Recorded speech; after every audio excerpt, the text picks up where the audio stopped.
got him in his drive already. I don't owe nothing. He got all his songs already.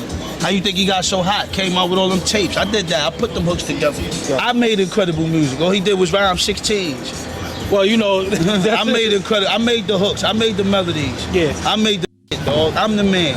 I banged it just enough to get my room so I could ram his shit up, ram it up his ass. Right? My window was there. He tried to grab me. So when he came in the window, I punched him in the face. Max B and Jim Jones were once as tight as family, but the moment Jim decided to toss that bond aside was the day Max transformed from his go-to hitmaker into the living nightmare nobody ever expected. So Jim Jones, compare the names. Look, Max Biggaveli, Jim Jones. That don't even add up. That's not on my level, man. From allegedly snatching his girl to trashing his whip and turning Harlem into a war zone just to get at him, Max B wasn't playing. Let's dive in. Charly Wingate was born and raised in Harlem, New York, right in the heart of the gritty, legendary uptown struggle. His story starts in the Abraham Lincoln housing projects. Max B came from a life marked by pain and survival. His mother was deep in the grip of crack addiction, in and out of prison, and that left his grandmother to raise him. She became his anchor, but even with her guidance, the streets were always close enough to pull him in. Long before he wrote hooks that had the whole East Coast singing, young Charly Wingate found his voice in the boys' choir of Harlem. That's where the seeds of that signature Max B sound, the lazy melodic delivery, the sing-song flow, the wavy cadence, were first planted. But the melody couldn't drown out the reality. By the time he was 18, Max B had already gone down the wrong road. In 1997, he was arrested on robbery charges and wound up serving about 8 years in prison. That time behind bars didn't break him, it reshaped him. When he stepped out of prison in 2005, he came out with a new name, a sharper edge, and a swagger that only comes from living what you rap about. That's when the world met Max Biggaveli, a name he forged from the giants, Biggie Smalls, Machiavelli, Tupac, and Jigga, Jay-Z. Max saw himself as the perfect blend, the hypnotic flow, the prophetic pain, the hustler confidence. So your name is Max B, aka Max Biggaveli. We know Biggaveli stands for Big Jig and Pac, right?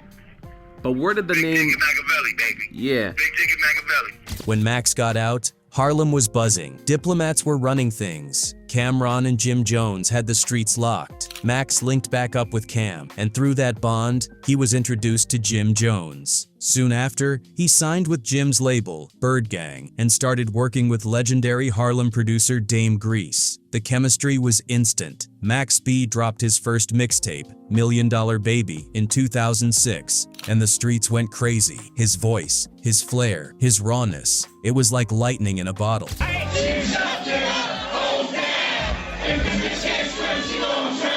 BirdGang also had another rising star, Stack Bundles. With Max B and Stack in his camp, Jim Jones was sitting on a gold mine. Max quickly became the secret weapon, laying hooks and verses that made Jim's records sound bigger than ever. Tracks like Baby Girl became staples, and Max's presence elevated everything he touched. But no matter how good the music was, Max could never outrun the streets for long. In September 2006, everything changed. Word got back to Max through his ex-girlfriend Gina Conway about a guy named Alan J. Plowden, a flashy dude running a mortgage and mail fraud scheme, always rolling around with big stacks of cash and high-end whips. Gina told Max all about him, and allegedly, jealousy and hunger got the best of him. According to her, Max made it clear they could hit a lick, and he'd make it worth everyone's while. Boyfriend Charly Wingate, aka Max B, a rapper, about the men's money.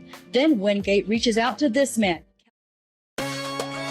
Calvin Leardom. What happened next is still debated, but the end is clear. Max wasn't there when things went down, but prosecutors said he was the mastermind. Gina Conway, who was also dabbling in dealing and stripping, testified in court that Max sent her and his stepbrother Kelvin Sims Leardam to rob Plowden at a New Jersey Holiday Inn. The plan was supposedly simple: break in when he was out clubbing and take whatever money they could find. But everything about the operation was sloppy. Gina and Sims reportedly spent hours lost, missing exits, wasting time. By the time they finally got to the room, Plowden was back, sleeping next to another woman. Then David Taylor walked in. He wasn't part of the plan. Sims panicked and shot Taylor in the face. Execution style. That turned a robbery into a murder. It all began the morning of September 22nd at the Fort Lee Holiday Inn. Police are called there after a man is shot to death. The victim, David Taylor from Florida, was staying in room 227.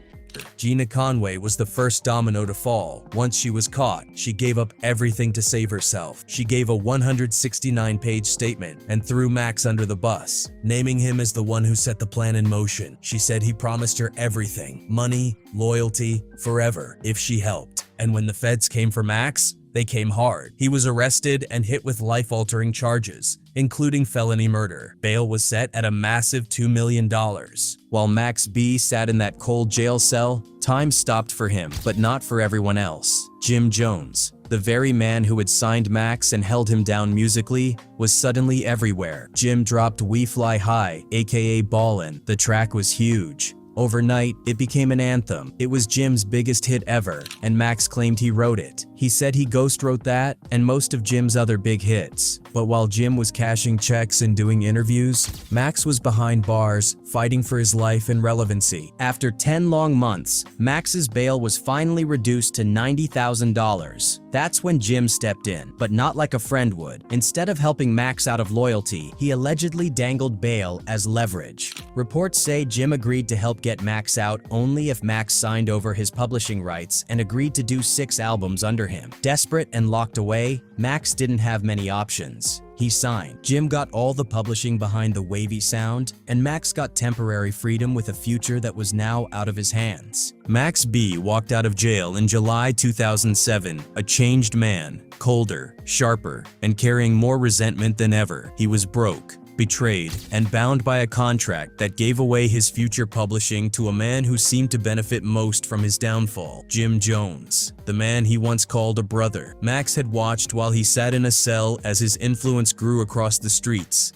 as mixtapes and street DVDs repeated his name like folklore. And the more people chanted "wavy," the more it became clear: if Jim Jones wasn't going to help put him on, Max B was done being quiet. He was ready to go to war. He had every reason to feel betrayed. Max wasn't just being politically edged out, he had been financially robbed. Jones owned Max's entire publishing. That meant every hook Max had ever written, every melodic ad-lib, every catchy line, Jim got paid off it. Got him in his drive already. I don't owe nothing. He got all his songs already. How you think he got so hot? Came out with all them tapes. I did that. I put them hooks together. I made incredible music. All he did was rhyme 16s. Well, you know, I made I made the hooks. I made the melodies. Yeah. I made the shit, dog. I'm the man. And it wasn't just business. The friendship had soured. The loyalty was broken. Max B was left with a mind for vengeance and a heart frozen by betrayal. So he walked away from BirdGang with an agenda. If Jim Jones wasn't going to give him what he was due, Max was going to drag him down publicly, and nothing was off the table. It wasn't long before Max found the perfect ally in French Montana. At the time, French wasn't the chart-topping rapper he is today. He was a gritty street figure, known for his Cocaine City DVD series that chronicled life in the Bronx and beyond. French already had his own issues with Jim Jones, stemming from a shooting incident where Jim was rumored to have spread negative word about him. So when Max and French linked up, it wasn't just a partnership. It was a brotherhood born out of mutual war. They named their crew Coke Wave, and it would become one of the most iconic and savage street movements in mixtape history. Max B had already learned the industry wasn't going to save him. He didn't own his publishing. He had no label backing him. What he did have was a voice that the streets respected and a talent for making music. So he did what hustlers do when cornered. He went underground. He started dropping his music for free, letting the people hear what the industry was trying to shelf. But he wasn't just dropping music. He was verbal grenades targeting Jim Jones and everyone in his circle. And Max didn't hold back. The first jab came in the form of a mixtape called Public Domain 3. The cover said it all. Max stood in a graveyard, posing with tombstones that had names like Millie Jim Jones and Vanilli Joel Santana carved into them. He compared them to Milli Vanilli, the infamous duo who lip-synced their way to fame. In Max's eyes, Jim and Jules were trying to ride off the wave he created. He mocked them for it. releasing tracks with titles like Lip Sing, Rapping, I Know Them Dudes Need Me, I Was Giving Them the Loot, but Them Dudes Done Blew It. But Max didn't stop at music. He went after reputations, personal lives, the whole foundation of what Jim Jones was building. One of the wildest moments in the beef came when Max dropped the brutally disrespectful track, She Touched It in Miami, where he claimed that Jim Jones's longtime girlfriend Chrissy Lampkin had been with him in extremely intimate ways, rapping that Chrissy sucked it in Miami while Biggaveli hit it from the back in her fanny. Max laughed through the bars, painting Jones as a man being clowned by his own inner circle,